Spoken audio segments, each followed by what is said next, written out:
4 PM news network में दोस्तों आपका स्वागत है। मैं हूं आपके साथ राशिद जहीर।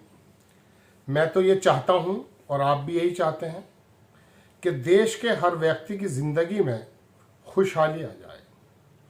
इसी वजह से इस काम को करने के लिए सरकारों को चुना जाता है और सरकारें अपने हिसाब से काम भी करती होंगी। नहीं करती तो आप और हम उसको बदल देते हैं। लेकिन चूंकि सरकार को चलाने वालों की समझ में यह आ गया है कि इनका टेस्ट क्या है, उसी टेस्ट का व्यंजन वो परोस देते हैं, लिहाजा हम अपनी अपनी पार्टियों को चुन लेते हैं। एक चीज पीछे रह जाती है कि हमने सरकारों को इसलिए चुना था कि देश के अंदर आपकी और मेरी जैसे हजारों करोड़ लोगों की जिंदगी में खुशियां आ जाएं, तमाम सहूलतें आ जाएं जो इंसान को चाहिए होती हैं। लेकिन इंसानी ज़िंदगी, मेरे देश के अंदर लोगों की ज़िंदगी, जब आप भी नज़र डालते हैं, मैं भी नज़र डालता हूं, तो छिन बिन नज़र आती है। मैं आपके सामने खबर तो ये देने जा रहा हूं दोस्तों कि जो पूर्व CJI चंद्रचूड़ साहब हैं, बाकी जजेस जो हैं, उन्होंने वन नेशन वन इलेक्शन पे क्या क्या बातें कही हैं जो JPC गठित की गई है। लेकिन ये जब मैं कहानी पढ़ रहा था, स्टोरीज पढ़ रहा था, तो मेरी समझ में यह आया कि क्या वाकई मेरी इस समय सबसे बड़ी ज़रूरत इसी बात की है कि मेरे देश में एक ही जगह एक इलेक्शन हो जाए, या मेरी सबसे बड़ी ज़रूरत इस बात की है कि जो बिहार के अंदर रिवीजन कराया जा रहा है। तो मुझे लगा कि हाँ, ये ज़रूरी तो हो सकते हैं, लेकिन इतने ज़रूरी नहीं है जितने की दूसरी चीज़ें। दूसरी चीज़ें क्या है? दूसरी चीज़ें यह है कि देश के अंदर एक बहुत बड़ा समाज युवाओं का बेरोजगार है। रोजगार अगर हाथ आ जाएगा, कुछ कमाई हो जाएगी, कुछ चीज़ें घर में ले आएगा, कुछ अच्छा खा लेगा, बच्चों को सही शिक्षा दे देगा, कुछ अच्छे कपड़े पहन लेगा, अच्छी किताबें पढ़ लेगा, परिवार के साथ कहीं घूमने चला जाएगा। लेकिन हर जगह भिखारी, गरीबी, गुर्बत, बेरोजगारी जब नज़र आती है तो तकलीफ होती है, लेकिन जिंदगी का हिस्सा है। अब देश के जो लोग, एक मैं साहब से बोले, मेरे एक दोस्त हैं, दुबई में रहा करते थे, वो अब फिलहाल हिंदुस्तान में हैं। मैंने कहा यार क्या प्रोग्राम है आपका कि वहाँ पे रह लिया जाए? तो बोले यार राशिद भाई, ज़िंदगी के अगर 10 साल भी बचे हैं और वो वहाँ गुजर गए तो लगेगा ज़िंदगी गुजर जाएगी। ऐसा कौन सा उन्होंने अच्छे काम किए हैं कि मेरे भारत में मुझे वो सुविधाएं नहीं मिल पा रही? वाकई ज़मीन आसमान का फ़र्क है। जो लोग आप में से मेरी बात सुन रहे हैं और वो दुबई और कुवैत और कतर और सऊदी और इंग्लैंड और अमेरिका, जापान गए होंगे, उनको ये तो लगता होगा कि यार ऐसी सड़कें हमारी भी हों, ऐसी गाड़ियाँ हों, रहन सहन का ऐसा मामला हो, लॉ एंड ऑर्डर कुछ इस प्रकार का हो जाए। यहाँ क्या है, जहाँ से मैं बिलोंग करता हूँ, एक समझ लीजिए कि पुलिस प्रशासन के लिए एक ऐसा जवाल आया हुआ है, हाथ पैर फूले में बेचारों के, सही नींद भी नहीं ले पा रहे। एक जुआर है धर्म का। मैं खबर दिखा दूं आपको, एक जगह हंगामा चल रहा है बहुत ज़बरदस्त। वहाँ पर सिर्फ पुलिस प्रशासन ने इतना चाहा कि ये जो कांवड़िए हैं, ये उनके तयशुदा रूट, जो रूट बनाया गया था, उस रूट पर चलें। हंगामा मचा कर रख दिया। उस रूट पर नहीं जाएंगे क्योंकि वो नदी के बराबर बराबर में है। शहरों के अंदर जो उधमबाजियाँ होती हैं, खाने को मिलता है, शिविर लगते हैं, देसी घी की कचौरियाँ मिलती हैं, DJ बजते हैं, वो वहाँ पर ज़रा कोई देखेगा नहीं, होगा नहीं ज़्यादा। हंगामा उतार दिया। बना हुआ है रोड ज़माने से वो। चलिए वीडियो मेरे एडिटर लगा रहे हैं साइड में, देखिए क्या हंगामा मच रहा है। एक हंगामे की रिपोर्ट हो तो मैं बताऊँ। हमारे प्रोग्राम में अभय दुबे जी को मैं सुन रहा था, बड़े शानदार व्यक्ति हैं और बड़े जानदार वक्ता हैं, और हकीकत बात यह है कि देश की नफ्स को पहचानते हैं, और कभी कभी एक सर्जन, एक फिजिशियन की तरह जो बीमारी होती है ना, उसका एग्जामाइन करते हैं। उनके एक बात मुझे अच्छी लगी कि उन्होंने कहा कि ये जितनी हमारी यात्राएं होती हैं, कैलाश मानसरोवर यात्राएं, दूसरी यात्राएं, वहाँ कोई हंगामा नहीं होता, सुकून से चले जाते हैं लोग। ये उत्तर प्रदेश में खास करके इस वाले हरिद्वार से निकलने के बाद क्या हंगामा मच जाता है। मेरे शहर जहाँ से मैं ताल्लुक़ रखता हूँ पश्चिमी उत्तर प्रदेश से, 1 महीने पहले लगभग शहर बंद करा दिया जाता 11 बजे, और अब तो तमाम रेस्टोरेंट, तमाम दुकानें और गोश्त की दुकानें, मूलभूत अधिकार जो खाने का, ज़माने से बंद कर दिया। बंद कर दो बंद। तो दोस्तों फिर ये यात्राएं हैं या फिर लोगों की परेशानी का सबब? चलिए मैं कहाँ से कहाँ चला गया। तो मेरी ज़िंदगी में तो इन चीज़ों से 2-4 होना पड़ता है, लेकिन अब वो 4 पूर्व जजों ने भी कहा कि इस चुनाव आयोग को ज़रूरत से ज़्यादा ताकत देना मुनासिब नहीं है। 1 नेशन 1 इलेक्शन के बारे में तो उन्होंने कहा कि कोई दिक्कत नहीं है, वैध है, लेकिन चुनाव आयोग जो है अभी इतनी कम ताकत होने के बावजूद ये निरंकुश हो रहा है।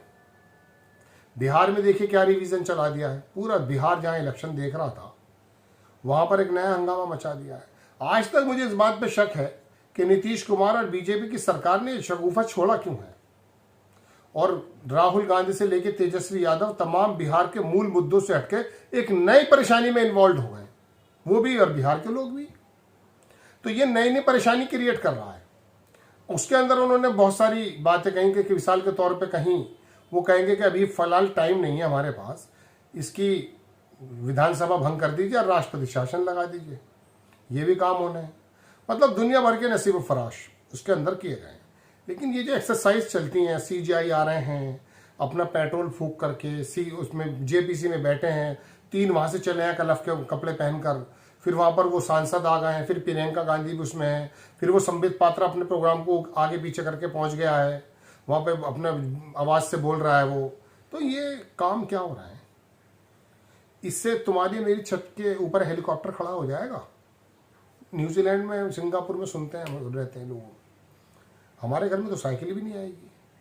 क्या होगा इससे बताइए? 1 नेशन 1 इलेक्शन से कुछ फायदे होंगे, लेकिन मेरी फिलहाल ज़रूरत किस बात की है कि आप मेरी पर कैपिटा इनकम अच्छी कर दीजिए, मेरे बच्चे अच्छे पढ़ जाएं, अच्छे संस्थान मिल जाएं, MSME मजबूत हो जाए, छोटे कारखानों के अंदर कारोबार हो जाए, मजदूरों को पलायन ना करना पड़े, अच्छे कपड़े पहन लें, त्यौहार अच्छे से मना लें, परिवार के साथ चले जाएं। मतलब ढोर हैं हम कौन हैं? ये घास में घस खुदा गांव से आया है, कलफ का कुर्ता नारेबाजी करता हुआ, दंगे कराता हुआ नेता बन गया है, और इसने आकर के तुम्हारी मेरी जो डिग्रियां हैं ना उन पर थूक दिया है, हमें लगा दिया इस काम पर। एक नेता देख रहा था मैं, राहुल गांधी के बराबर में खड़े थे वो रैली में बिहार में। सबसे ज्यादा बिहार में बेड़ा गर्क उसी आदमी ने किया है, मैं जानता हूं उसको, प्रदेश अध्यक्ष है शायद वहां का था। कहने का मेरा मतलब यह है, इन नेताओं का बैकग्राउंड तो देखो जरा जाकर। कोई टिकट ब्लैक कर रहा था, कोई खनन का काम कर रहा था, कोई डकैती लगवा रहा था, कोई चोर चकारी करा रहा था, कोई स्क्रीनिंग ही नहीं हुई है। अचानक अपनी बिरादरी के एतबार से, धर्म के एतबार से नेता बन गया, टिकट झपट लाया और आकर के बन गया और कह रहा मैं बनाऊंगा नीतियां। बनाओ नीति, मेरी खबर है तो वही। लेकिन दोस्तों बात यह है कि एक भूखे से पूछा था कि 2 और 2 कितने होते हैं, तो वो बोला 4 रोटी। तो मैं भी भूखा हूं, खबर तो मैं लेके यही आया था। यकीन मानो मेरे पास बहुत सारी पूरी खबरें भी हैं, लेकिन बात करते करते मुझे अपनी असल प्रॉब्लम का पता चल गया। भाई मुझे लग तो भूख रही है और दे दी मेरे हाथ में, आपने फुटबॉल को खेलो। अरे भैया मुझे फिलहाल रोटी चाहिए, मुझे ये 1 नेशन 1 इलेक्शन नहीं चाहिए मोदी जी, मुझे कुछ और चाहिए। मेरे नंगे शरीर पर कपड़ा ढक दीजिए आप, मेरे भूखे पेट में रोटी ढक दीजिए, मेरे बच्चों के बस्तों में किताबें रख दीजिए, अस्पतालों के फीसेस कम कर दीजिए, मैं परेशान हूं, स्कूल की फीस कम करवा दीजिए। ये जो रात दिन टैक्सेस लग रहे हैं मेरे सर पर, बिजली जो आप लेते हैं ना, AC चलाते हुए डर रहा हूं मैं। ये मैं अपनी बात नहीं कर रहा हूं, मैं अपने जैसे आप भाइयों की बात कर रहा हूं, और मैं आप में से ही हूं। मान लो मैं अपनी बात कर रहा हूं, मैं 9 रुपए 8 रुपए 7 रुपए यूनिट नहीं दे पा रहा हूं, कहां से दूं? आप इसको कम कर दीजिए, आप मेरी जिंदगी को आसान कर दीजिए। वो केजरीवाल जिसके माथे पे कालिक पोत कर हटा दिया है तुमने। मैं दिल्ली के लोगों से मुखातिब हूं, वो कह रहा था 8-10 हज़ार रुपये बच रहे हैं, हकीकत में 20,000 बच रहे थे। डॉक्टर जो डकैत हैं 1500 रुपये फीस लेकर के 4,000 की 15 दिन की दवाई लिख देता है, उसमें कमीशन खाता है। टेस्ट लिख देता 3,000 के, उसमें कमीशन खाता है। एमडी डॉक्टर मोहल्ला क्लिनिक में अवेलेबल था, यहां भी है सरकार में, इसमें कोई दो राय नहीं है। लेकिन वहां की व्यवस्थाएं, वहां की लाइन, वहां की पर्ची लगना मेरे लिए मैटर है। अगर मैं लाइन में, देखिए आज मेरा वीडियो होने तो लंबा, आप नहीं जाएंगे मुझे छोड़ के कहीं। उस लाइन में अगर मैं लगा हुआ हूं तो मैं बच्चों की रोटियां नहीं ला सकता, मैं जॉब पर नहीं जा सकता। इसलिए मैं डॉक्टर के पास चला जाता हूं, जल्दी से नंबर आके मेरी अड़ाड़ा खत्म कर देगा। मुझ पे तो स्कूल के पेरेंट्स मीटिंग में जाने का समय नहीं है। मैं सरकारी अस्पतालों की कैसे व्यवस्थाएं देखूं, सरकारी स्कूलों की व्यवस्थाएं कैसे देखूं। अरे मोदी जी, आपको इसीलिए सौंपा था देश। ये गुजरात का जो टंटो लेकर आए थे ना, वहां के भी हालात खराब है अंदरूनी, और मेरे उत्तर प्रदेश के तो हैं। और अब मैं सीजीआई को देखूं, इनकी प्रक्रिया देखूं। I don't have any type of interest in your proceeding. मुझे नहीं चाहिए सीजीआई का ये शगुफा, ये जो सीजीआई बना, ये जो आपने बनाई है, गठित की है, मुझे नहीं मुस्लिम इसके बारे में कोई बात। देखिए क्या अजीब व गरीब पत्रकार तुम्हारे पल्ले पड़ गया। खबर लेके ये आया है, थंबनेल भी यही लगाया है, टाइटल भी यही लिखा है, खबर कुछ और कर रहा है। ये नहीं है। आपने प्यासे के आगे मालूम है क्या रख दिया है? प्यासे के आपने आगे आपने भूस रख दिया, भूस जो जानवर खाते हैं। मुझे प्यास है पानी की, मुझे भूस नहीं खाना इस समय, वो काम किया है आपने।